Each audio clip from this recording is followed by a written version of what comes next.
Hello everyone, just heard the news today. Tommy Robinson has been banned from Facebook. What that basically means is he can't post his vile, idiotic rants on there anymore, can't claim that he's the king of Akbar or whatever that thing he claimed. It means that now he's finally facing consequences. And he'll moan about the fact he can't be on Facebook anymore. And I hope the likes of Twitter, Instagram, and all the other social media platforms take the same stance. Now, his worshippers, because I believe that he is a cult leader, not an actual person who speaks the truth, they'll give you loads of like daft comments. One will say, "Oh, he's only speaking the truth," or "This is a violation of freedom of free speech." And I answer to this: Facebook. About Facebook, I will say, number one, he's not violating free speech. It's not a violation of free speech if you go onto a third-party site, which Facebook is, post your opinions. When you sign up to that site, you click something called Terms of Agreement. Now, most people forget to read it when they sign up, and when there's an update, they forget to read the updates. But it basically means that if you use this site, you are legally you have to follow the rules set by the company that runs it.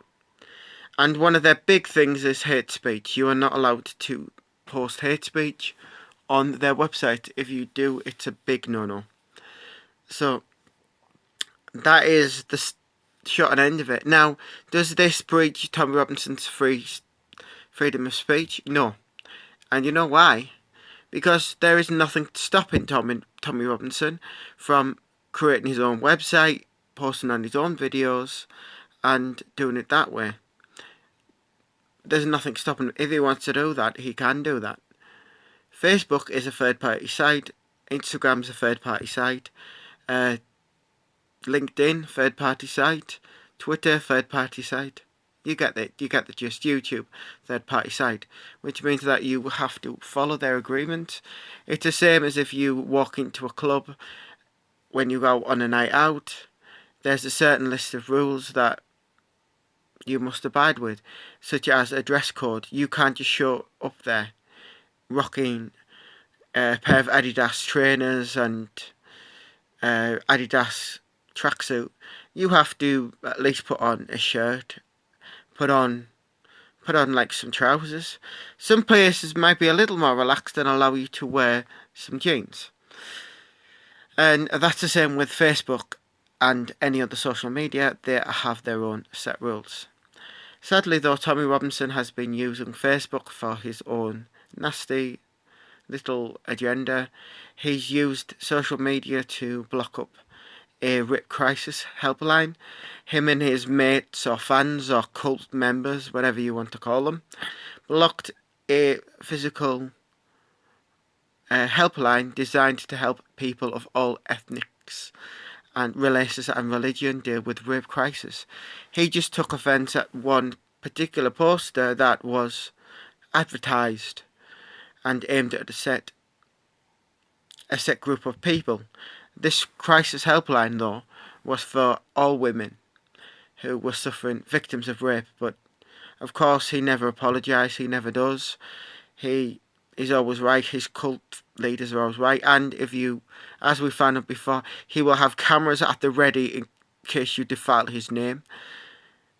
And this is kind of what he does. He knows how to play the media game.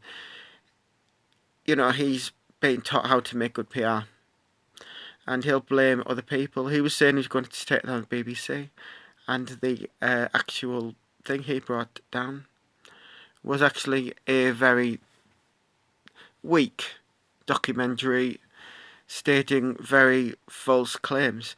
The only things that he maybe got was maybe a presenter swearing. We are human after all. And then they are now using that whole, like the BBC invented the likes of Jimmy Savile. That's what his cult followers are now using as an excuse for this big expose on him. However, it's worth bearing in mind that the same person, Tommy Robinson, actually had people in his own organisation that were convicted of sex crimes. And when he found this out, this is the ADL when he was in charge, when he found it out, rather than kind of making it clear that these were not welcome, these were fringe elements, he basically tried to wipe them out completely out the ADL, as if they didn't exist, and evidence showed they did. But obviously statistically there were more, and it proved to me that statistically there are more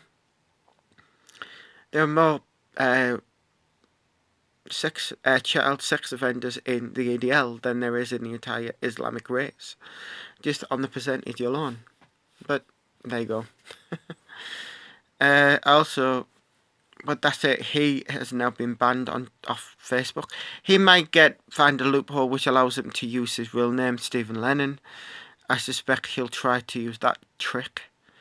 I'm hoping that Facebook are very smart and they can catch wind of what he's doing and stop him from opening a completely separate name. But there you go. Okay, thank you, and I'll see you later.